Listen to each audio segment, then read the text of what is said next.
Hey Sunshine, I'm Vatsala Singh, your English teacher. Today we will start chapter 2, The Friendly Mongoose from your supplementary reader book. So in this story there are a farmer, his wife, their small child and a mongoose. So let's get started to know what happens. Once a farmer and his wife lived in a village with their small son. They loved him very much. We must have a pet, the farmer said to his wife one day. When our son grows up, he will need a companion. This pet will be our son's companion. His wife liked the idea. Okay, तो एक किसान और उसकी बीबी थे जो कि एक छोटे से गांव में रहते थे और किसान ने सोचा कि अपने छोटे से बेटे के लिए वो लोग एक साथी ले आएंगे. One evening, the farmer brought with him a tiny mongoose. It is a baby mongoose, said his wife, but will soon be fully grown. He will be a friend to our son. तो वो लोग एक छोटा सा न्योले का बच्चा लाए जो कि उनके छोटे बेबी का दोस्त बन के रहेगा. मंगूस क्या होता है? न्योला. Okay. Both the baby and the mongoose grew. In 5 or 6 months, the mongoose had grown to its full size. A lovely animal with 2 shiny black eyes and a bushy tail.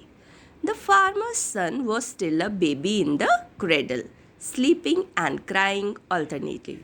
तो क्या हुआ कि न्योला तो बहुत जल्दी से बड़ा हो गया लेकिन बच्चा अभी छोटा था और अभी झूले में ही रहता था.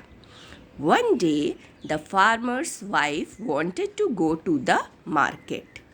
She fed the baby and rocked him to sleep in his little cradle. तो उसमें एक दिन किसान की बीबी को बाज़ार को सामान लेने जाना था तो वो उसने बेबी को झूले में सुला दिया और न्योले के साथ छोड़ के चली गई.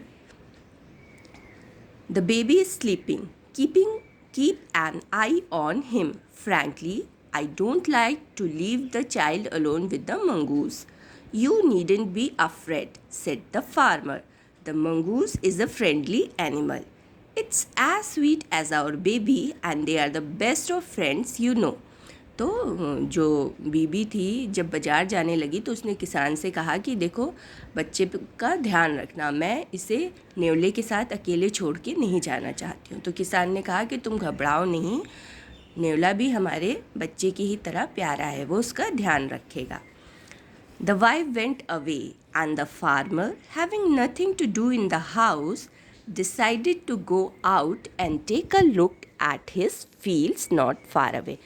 तो जैसे ही बीबी बाहर चली गई बाज़ार की ओर, जो किसान था वो भी चला गया खेतों में जो कि पास ही में थे. He ran into some friends on the way back and didn't return for quite some time.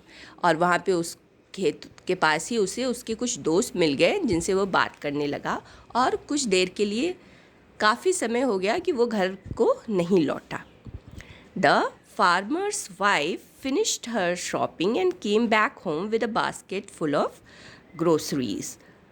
She saw the mongoose sitting outside as if waiting for her. On seeing her, he ran to welcome her as was customary.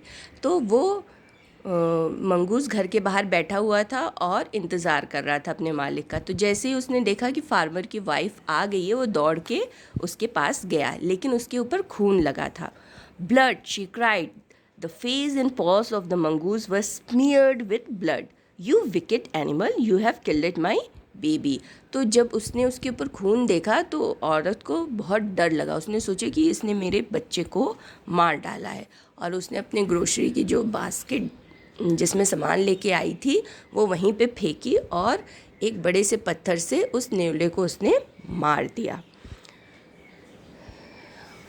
The baby was fast asleep, but on the floor lay a black snake, torn and bleeding. और जो वो घर के अंदर गई तो देखी कि बच्चा आराम से सो रहा है और ज़मीन पे एक सांप पड़ा हुआ है. She realized what had happened. तब उसे लगा कि क्या हुआ होगा। She ran out looking for the mongoose, और वो बाहर गई देखने के लिए कि उस न्योले का क्या हुआ। Oh, you saved my child, you killed it the snake, what have I done, she cried, touching the mongoose who lay dead and still unaware of her sobbing। और फिर सांप को मरा देख के उसे पता चल गया कि हाँ, न्योले और सांप की लड़ाई हुई होगी और न्योले ने मेरे बच्चे को बचा लिया। तो वो दौड़ के बाहर जाती है, लेकिन बाहर जाने का कोई फ़ायदा नहीं होता क्योंकि वो मंगूस मर चुका था। वो वहाँ जाके रोने लगती है, लेकिन मंगूस उसका रोना भी नहीं सुन सकता है। The farmer's wife who had actually hastily and rashly stared long at the dead mongoose. Then she heard the baby crying. Wiping her tears, she went in to feed him. फिर वो दौड़ के बाहर जाती है, बहुत दुखी होती है कि मैंने क्या कर दिया, मैंने इसे क्यों मार दिया, इसने तो मेरे बच्चे की रक्षा की थी। लेकिन अब पछताने से क्या हो सकता था, अब बहुत देर हो चुकी थी, वो न्योला मर चुका था। तभी उसे बच्चे की रोने की आवाज़ आती है और वो अंदर जाके उसे फीड कराने लगती है।